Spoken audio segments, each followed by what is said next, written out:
வணக்கம். தூத்துக்குடி குக்கிங்கில் இன்றைக்கி நம்ம பார்க்க போகிறது வயிறு புண்ணு ஆற்றுறதுக்குள்ள சூப்பரான டிப்ஸ் தான். வாங்க எப்படி செய்யலான்றதை பார்க்கலாம். அதுக்கு கடாயை காய வச்சுருக்கேன். அதில் 100 கிராம் ஜவ்வரிசி சேர்த்துருக்கிறேன். இதை நல்லா வறுத்து எடுத்துக்கிடுவோம். கண்ணாடி மாதிரி இருக்கிற ஜவ்வரிசி நல்லா வெள்ளை கலராக குட்டி குட்டி பால் மாதிரி மாறும். நம்ம போட்டதை விட 2 மடங்கு பெருசாக இருக்கும். அந்த மாதிரி வறுத்து எடுத்துக்கலாம். கடையில் ஏற்கனவே அப்படியே வெள்ளை மாதிரி கிடைக்குது. அது நான் வாங்கி யூஸ் பண்ணதில்லை. நான் எப்போவுமே இந்த மாதிரி வாங்கி வறுத்து தான் வச்சுருப்பேன். நீங்கள் வாங்கி பயன்படுத்தி பார்த்தீங்கன்னா எப்படி இருக்குன்றதை சொல்லுங்கள். நம்ம இந்த மாதிரி வறுத்து பொடி பண்ணி பாலில் கலந்து குடிக்கும்போது இது வயிறு புண்ணு நல்லாவே ஆற்றுது. எங்கள் வீட்டில் டெய்லி எங்கள் அத்தைக்கும் எங்கள் வீட்டுக்காரங்களுக்கு இதான் போட்டு கொடுத்துக்கிட்டுருக்கேன். இது ரொம்பவே நல்ல ரிசல்ட்டு தருது. வயிற்றில் புண்ணு இருந்தால் வாயிலையும் புண்ணு இருக்கும்பாங்க. இது ரெகுலராக குடிச்சிட்டு வரும்போது நல்லா ஆறிடுது. இது நல்லா வறுத்து எடுத்துகிட்டு தட்டுக்கு மாற்றியாச்சு.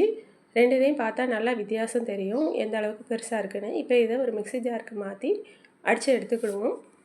ரொம்ப நைஸாக அடிப்படாது, கொஞ்சம் பரபரன்னு தான் இருக்கும். நம்ம மிக்சியில் அடிக்கிறதுனால கொஞ்சம் பரபரப்பாக தான் இருக்கும். இங்கே பாருங்கள், இந்த அளவுக்கு பரபரன்னு தான் இருக்கும். இது 100 கிராம் எடுக்கணும்னு இல்லை, உங்களுக்கு எந்த அளவுக்கு தேவையோ அந்த அளவுக்கு எடுத்துக்கோங்க. நான் இது டெய்லி யூஸ் பண்ணுறதுனால 100 கிராம் போட்டு இப்போ அடித்து எடுத்து வச்சுருக்கேன். இதை ஒரு பாட்டிலில் போட்டு ஸ்டோர் பண்ணி வச்சிட்டோம்னா நம்ம தேவையான நேரம் எடுத்து யூஸ் பண்ணிக்கலாம். இது செய்கிறது ரொம்பவே ஈஸி, ஆனால் நல்ல ரிசல்ட் தருது.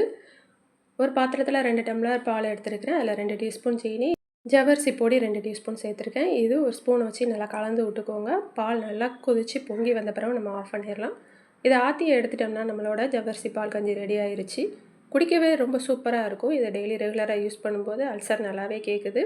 இது என் மாமியாரோட டிப்ஸ். இது நீங்களும் செஞ்சு பார்த்து எப்படி இருக்குன்னு சொல்லுங்கள். நன்றி, வணக்கம்.